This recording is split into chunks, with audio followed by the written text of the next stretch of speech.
आकाशवाणी गोरखपुर से प्रादेशिक समाचार।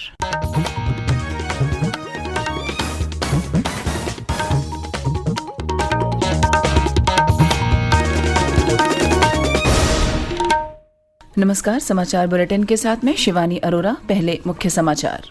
आज से 45 वर्ष से अधिक उम्र के सभी लोगों के लिए कोविड टीकाकरण होगा शुरू। विशेषज्ञों ने लोगों से आग्रह किया कि वे निसंकोच लगवाएं टीका। कोविड-19 महामारी पर कारगर तरीके से काबू पाने के लिए केंद्रीय गृह मंत्रालय के दिशा निर्देश आज से होंगे लागू। मुख्यमंत्री योगी आदित्यनाथ ने आज से प्रदेश में शुरू हो रही गेहूं खरीद के लिए सभी आवश्यक व्यवस्थाएं सुनिश्चित करने के दिए निर्देश। और प्रदेश में पंचायत चुनाव की घोषणा के साथ ही ग्रामीण क्षेत्रों में चुनाव की सरगर्मियां हो गई हैं तेज। कोविड मरीजों की संख्या फिर से बढ़ रही है। श्रोताओं से अपील है कि वो कोई भी कोताही न बरतें, सुरक्षा के सभी उपायों का पालन करें और 45 वर्ष से अधिक आयु के सभी लोग निसंकोच टीका लगवाएं। सुरक्षित रहें और 3 आसान उपायों का पालन करें।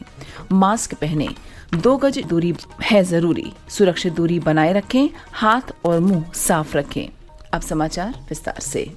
केंद्रीय स्वास्थ्य सचिव राजेश भूषण ने कल सभी राज्यों और केंद्र शासित प्रदेशों के साथ कोविड टीकाकरण अभियान और इसकी तैयारियों की समीक्षा की। आज से 45 वर्ष से अधिक आयु के सभी लोगों को टीका लगाया जाएगा। बैठक में कम टीकाकरण वाले क्षेत्रों की पहचान करने पर विचार विमर्श किया गया। राज्यों से कहा गया है कि वे निजी क्षेत्र के टीकाकरण केंद्रों की नियमित रूप से समीक्षा करें ताकि उनकी टीकाकरण क्षमता की जानकारी प्राप्त हो सके। समीक्षा बैठक में इस बात पर भी चर्चा हुई कि टीके की बर्बादी 1% से भी कम रखी जाए और वैक्सीन का भंडारण ज्यादा दिनों तक नहीं किया जाए। इसके साथ ही इस बात पर जोर दिया गया कि वैक्सीन का इस्तेमाल शीघ्र कर लिया जाए ताकि इसकी समयावधि समाप्त होने से पहले ही यह इस्तेमाल में आ जाए। बैठक में कोविड टीकाकरण पर उच्चाधिकार प्राप्त समूह के अध्यक्ष डॉक्टर RS शर्मा ने कहा कि वैक्सीन के भंडारण में कोई समस्या नहीं है। उन्होंने यह भी कहा कि दूसरी खुराक के लिए वैक्सीन को बचाकर रखने की कोई आवश्यकता नहीं है और राज्य सरकारों को चाहिए कि वे सभी सरकारी और निजी अस्पतालों को इसकी लगातार आपूर्ति करते रहें। प्रदेश सरकार ने आज से 45 वर्ष से अधिक आयु के लोगों के टीकाकरण की विस्तृत व्यवस्था की है। राज्य सरकार जल्द ही टीकाकरण के लिए भी एक कैलेंडर बनाएगी। प्रदेश के अतिरिक्त मुख्य सचिव स्वास्थ्य अमित मोहन प्रसाद ने कहा कि केंद्रित कोविड परीक्षण के पैटर्न पर राज्य सरकार केंद्रित टीकाकरण के लिए भी एक कैलेंडर तैयार कर रही है। 1 सप्ताह के भीतर सरकार समाज के विभिन्न वर्गों जैसे दुकानदार, रिक्शा चालक, ड्राइवर, वकील, मीडिया कर्मियों और अन्य समूहों को टीकाकरण अभियान के लिए आने के लिए आमंत्रित करेगी। राज्य में लगभग 56 लाख लाभार्थियों ने कोविड टीका लगाया है। सरकार ने लोगों से अपील की है कि वे टीकाकरण के बाद भी कोविड प्रोटोकॉल का सख्ती से पालन करें क्योंकि कोरोना संक्रमण फिर से बढ़ रहा है। पिछले 24 घंटों में 1230 नए कोविड रोगियों के साथ अब 9848 कुल सक्रिय रोगी हैं। सबसे ज्यादा 3138 कोविड मरीज राज्य की राजधानी लखनऊ में हैं, जबकि प्रधानमंत्री का निर्वाचन क्षेत्र वाराणसी दूसरे स्थान पर है, जहां वर्तमान में 550 सक्रिय रोगियों की इलाज हो रहा है। कोविड-19 महामारी पर कारगर तरीके से काबू पाने के लिए केंद्रीय गृह मंत्रालय के दिशा निर्देश आज से लागू हो जाएंगे और 30 अप्रैल तक लागू रहेंगे। इन दिशा निर्देशों का मुख्य जोर महामारी की रोकथाम में मिली बड़ी सफलता को और मजबूत करना है।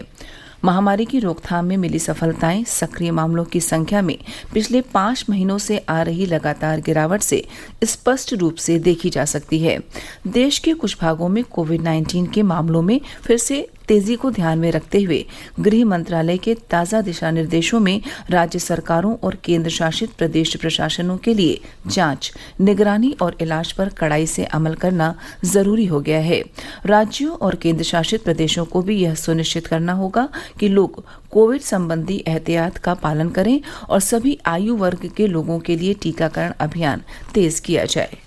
राज्य और संघ शासित क्षेत्रों की सरकारें कार्यस्थलों और सार्वजनिक विशेषकर भीड़ भाड़ वाले स्थानों पर कोविड-19 उपयुक्त व्यवहार को बढ़ावा देने के लिए सभी आवश्यक कदम उठाएंगी। फेस मास्क पहनना, हाथों की सफाई, सामाजिक दूरी को सख्ती से लागू करने के लिए राज्य और संघ शासित क्षेत्र उपयुक्त जुर्माना लगाने सहित प्रशासनिक कदम उठाने पर विचार कर सकते हैं। कोविड-19 प्रबंधन के लिए राष्ट्रीय दिशा निर्देशों का देश भर में पालन जारी रहेगा, जिससे कोविड-19 उपयुक्त व्यवहार लागू हो। राज्यों और संघ शासित क्षेत्र हालात के अपने आंकलन के आधार पर कोविड-19 के प्रसार को रोकने के उद्देश्य से जिला, उपजिला और शहर या वार्ड स्तर पर प्रतिबंध लगा सकते हैं। लोगों और सामान के अंतर्राज्य और राज्यों के भीतर आवाजाही पर कोई प्रतिबंध नहीं होगा। यात्री ट्रेनों द्वारा आवाजाही, होटल और restaurant, shopping mall, multiplex, entertainment park और योग केंद्र और जिम, प्रदर्शनियां, सभाएं और जनसभाएं जैसी सभी गतिविधियों के लिए अनुमति है। प्रादेशिक समाचार आप आकाशवाणी गोरखपुर से सुन रहे हैं। प्रदेश में आज से न्यूनतम समर्थन मूल्य पर गेहूं खरीद कार्य शुरू हो रहा है। इसके लिए मुख्यमंत्री योगी आदित्यनाथ ने प्रदेश में गेहूं खरीद की सभी व्यवस्थाएं सुनिश्चित करने के निर्देश दिए हैं। लखनऊ में गेहूं खरीद की तैयारियों के बारे में समीक्षा करते हुए मुख्यमंत्री ने कहा कि सरकार किसानों को उनकी उपज का उचित मूल्य दिलाने के लिए संकल्पित है। मुख्यमंत्री ने कहा कि यह सुनिश्चित किया जाए कि किसानों को अपनी उपज बेचने के लिए अधिक समय का इंतजार न करना पड़े। उन्होंने कहा कि गेहूं खरीद केंद्रों पर किसानों के बैठने और उनके लिए पेयजल की उचित व्यवस्था की जाए। उन्होंने कहा कि गेहूं खरीद के दौरान कोविड-19 से बचाव के सारे उपाय किए जाने चाहिए। मुख्यमंत्री योगी आदित्यनाथ ने कहा कि लोक शिकायतों का समयबद्ध और गुणवत्तापरक निस्तारण सरकार की प्राथमिकताओं में शामिल है। उन्होंने जन सुनवाई पोर्टल IGRS तथा मुख्यमंत्री हेल्पलाइन 1076 के माध्यम से जन समस्याओं के त्वरित और प्रभावी समाधान के निर्देश दिए हैं। उन्होंने कहा कि लोक शिकायतों के निस्तारण का मुख्य आधार शिकायतकर्ता की संतुष्टि होना चाहिए। इसके लिए शिकायतकर्ता से अनिवार्य रूप से फीडबैक प्राप्त किया जाए। केंद्रीय मंत्रिमंडल ने देश में खाद्य प्रसंस्करण उद्योग के लिए उत्पादन से जुड़ी प्रोत्साहन योजना को मंजूरी दे दी है। नई दिल्ली में पत्रकारों को यह जानकारी देते हुए सूचना और प्रसारण मंत्री प्रकाश जावड़ेकर ने बताया कि इस योजना के तहत 10,900 करोड़ रुपए का निवेश किया जाएगा। सरकार ने ऐसे विशिष्ट क्षेत्रों की पहचान की है जो प्रोत्साहनों के जरिए अपनी विनिर्माण क्षमता और उत्पादकता में सुधार करने के साथ रोजगार के अवसर भी उपलब्ध करा सकते हैं। हमारे संवाददाता ने खबर दी है कि उत्पादन से जुड़ी प्रोत्साहन योजना पिछले 1 वर्ष में काफी लोकप्रिय हुई है। प्रदेश में पंचायत चुनाव की घोषणा के साथ ही ग्रामीण क्षेत्रों में चुनाव की सरगर्मियां तेज हो गई हैं। वहीं निर्वाचन आयोग गांव की सरकार के चुनाव को शांति और निष्पक्ष रूप से कराने के लिए प्रतिबद्ध है। पुलिस विभाग कानून और व्यवस्था का पालन कराने की दिशा में सक्रिय हो गया है और राज्य में दागदार और चुनाव में गड़बड़ी पैदा करने की आशंका वाले लोगों की तलाश कर उन्हें पाबंद कर रहा है। बस्ती परिक्षेत्र में पुलिस ने पंचायत चुनाव के मद्देनजर 42,000 से अधिक व्यक्तियों को चिन्हित कर पाबंद किया है, जिनमें से बस्ती जनपद के 18,000, सिद्धार्थनगर में 7,000 और संत कबीर नगर जनपद में 16,000 से अधिक लोग पाबंद किए गए हैं। गौरतलब है कि प्रदेश में 15 अप्रैल से 4 चरणों में त्रिस्तरीय पंचायत चुनाव कराए जाएंगे और मतगणना 2 मई को होगी।